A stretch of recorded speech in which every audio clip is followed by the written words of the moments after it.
Jouant pour toi, Oui. qu'est-ce que le mariage? Le mariage, très bonne question. C'est quoi le mariage? Alors, j'ai souvent entendu que le mariage n'est pas un contrat, le mariage est une alliance. Et je suis d'accord que le mariage est une alliance. Mais malheureusement, avec plusieurs personnes avec qui j'ai discuté, elles ne savent pas c'est quoi l'alliance du mariage. Le mariage est une alliance, mais quelle alliance? Pourquoi? Parce que dans la Bible, en fait, il y a différents types d'alliances.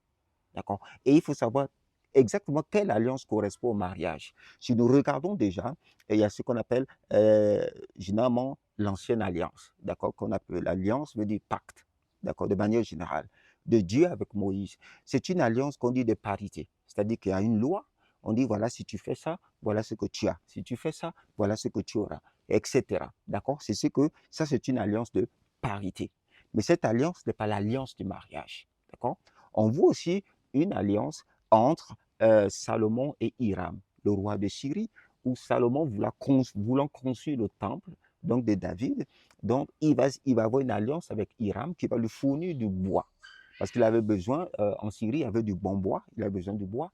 Et le roi de Syrie a dit, en retour, toi, tu dois me fournir, en fait, des vivres pour moi. D'accord? Là, on voit encore deux types d'alliances économiques qu'on connaît pour aujourd'hui, les contrats. On signe des contrats pour les écoles, on signe des contrats pour ceci et cela. Et c'est ce que les gens font la plupart du temps. Donc, quand ils entendent alliance, ils se disent que c'est ça. Non, le mariage n'est pas non plus une alliance économique. D'accord?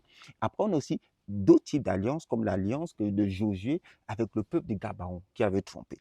Et si vous regardez bien dans Josué 9, 10, alors Josué va dire à ce peuple, bon, vous nous avez trompés, vous êtes maintenant en fait condamnés à puiser de l'eau pour le peuple, couper du bois. Donc ça, c'est une alliance de vassal et de suzerain. D'accord? Donc le vassal, c'est celui qui est soumis en fait au suzerain, à une sorte de chef. Mais en retour, le suzerain est obligé de protéger le vassal. Voilà pourquoi lorsque le peuple de Gabon est attaqué, eh bien, Josué a pris toute l'armée d'Israël et ils sont allés pour aller défendre Gabon contre plusieurs rois. Vous vous rendez compte? Donc ça, c'est l'alliance des vassals et des suzerains. Et ça non plus, c'est pas l'alliance du mariage. On ne peut pas être dans le couple entre comme si on est un chef, une sorte de maître pour notre femme.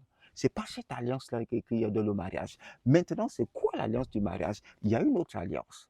Dans Genèse 12, d'accord? Et c'est exactement Genèse 15 qu'on dit que Dieu a fait une alliance avec Abraham. Déjà, et là, cette alliance-là, c'est une alliance souveraine.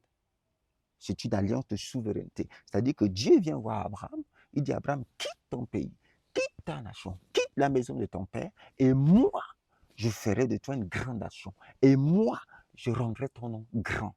Et c'est ça justement l'alliance du mariage. C'est l'homme qui va dans la famille de sa femme, qui dit, quitte ton pays, quitte ta patrie, quitte la maison de ton père, et moi, par exemple, moi, João Mouba, je dis Liliane Zola, moi, je vais rendre ton nom grand. Moi, je vais te rendre heureuse. Moi, je vais t'assurer le bonheur. Et c'est ça l'alliance, en fait. Donc, ce n'est pas vraiment une alliance d'égalité.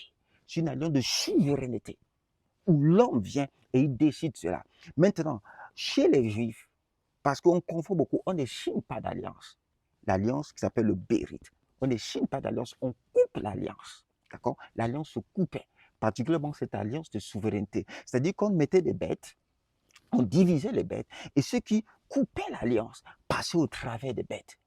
Ça voulait dire quoi? Ça voulait dire que celui qui va rompre cette alliance-là, il va subir le même sort. Voilà pourquoi même Josué n'avait pas osé annuler l'alliance avec le peuple de Gabaon, bien qu'il ait découvert qu'il avait trompé. Donc, beaucoup ne connaissent pas l'alliance du mariage. L'alliance du mariage, c'est une alliance de souveraineté. C'est l'homme qui quitte. Donc, dans un foyer, l'homme ne peut plus se positionner comme s'il est au même niveau que sa femme, dans le même ring, et en train de se battre, et en train de se créer de conflits. Non, Dieu est passé par son temps à discuter avec Abraham, même quand Abraham doutait. Il n'avait pas dit à Abraham, bon, maintenant, tu ne m'as pas fait ça, tu ne m'as pas fait la nourriture, j'ai terminé entre moi, je suis fâché, etc. Non, Dieu reprenait Abraham, il l'a mené dehors, il dit, écoute, regarde le ciel, regarde les étoiles du ciel, regarde le sable de la mer. Je t'ai dit quelque chose, viens avec moi. Vous voyez?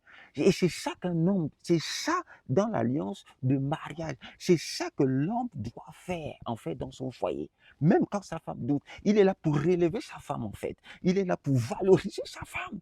Parce que lui, Dieu, c'est Dieu.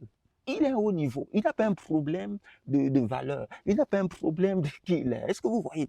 Et Dieu avait une vision. Donc, il y a plusieurs hommes aussi qui n'ont pas la vision dans le truc. Comment appliquer donc l'alliance de souveraineté si vous n'avez même pas une vision pour votre famille? Vous voyez? Donc, le mariage dont Dieu parle dans la Bible, c'est une alliance, De mais souveraineté. c'est l'alliance de souveraineté.